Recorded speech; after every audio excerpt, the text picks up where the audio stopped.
Alright guys, sa mapagpalang araw sa inyong lahat, meron tayong reaction video.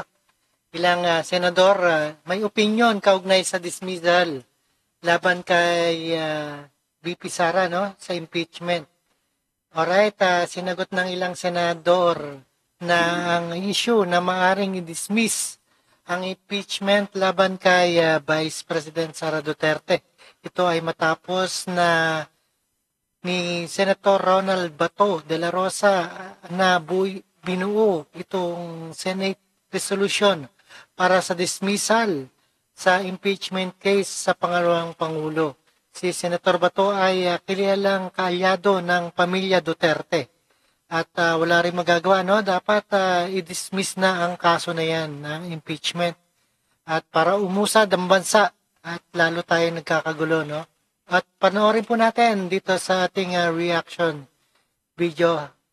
Lumabas magkakaibang posisyon ng mga senador sa proseso ng impeachment ni Vice President Sara Duterte.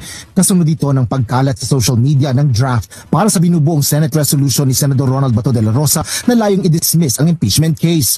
Kaugnay ito ng pahayag ni Senate Majority Leader Francis Tolentino na maituturing na functionally dismissed na ang kaso dahil sa kawalan ng sapat na panahon para rito habang patapos na ang 19th Congress. Bunsod dito, ilang senador ang tinanong kung posible nga bang ma-dismiss ang impeachment bago pa man isagawa ang aktual na pagdilitis. Tugon ni Senador de la Rosa, basta, tingnan lang yung laman ng resolution. Basta, once nandito na yung impeachment, hindi mo sinasabi na hindi takit. Ano mo dismiss mo? Hindi mo takit. kung formal na ihahain ang naturang resolusyon, sinabi ni Senate President Francis Chis Escudero na anumang ginagawa ng mga senador ay pinadadaan sa botohan. Kung may magmomoson, naaksyonan yan, pagdedebatihan yan at pagbobotohan. Pero kung walang mag-file, wala kaming aaksyonan. Sinagot naman ni Senate President Pro Tempore Jinggoy Estrada kung pipirmahan niya ang resolusyon para i-dismiss ang impeachment. Pag-isipan natin mabuti. Dapat kung finally, pati na sa Senate, actually, we don't act on it. Iginit naman ni Senador Christopher Bongo ang kwestiyon na kung walang ebidensya ay bakit kailangan pang patagalin ang impeachment. Importante rito, ebidensya muna. Walang ebidensya, di para makatrabaho na tayo. Okay, kaya nga po, bilisan na po natin. Kung kailangan idinig ito, ididinig natin. Kaya lang po, decision po ng Senate leadership sa June 11. So, antayin na lang po natin. Nais naman ni Senador Juan Miguel Mezibiri na mabasa muna ang resolusyon at makita ang basihan nito kung kaparehas ito ng kanyang posisyon na hindi maaaring tumawid ang impeachment sa 20th Congress. Habang tumangging tumugon si Senador Joel Villanueva kung susuportahan nito ang panawagan kaugnay ng dismissal ng kaso. This means, how many votes do you need for that? That's debatable also. So even with that resolution, marami pa rin debates. At the end of the day, it's plenary with this.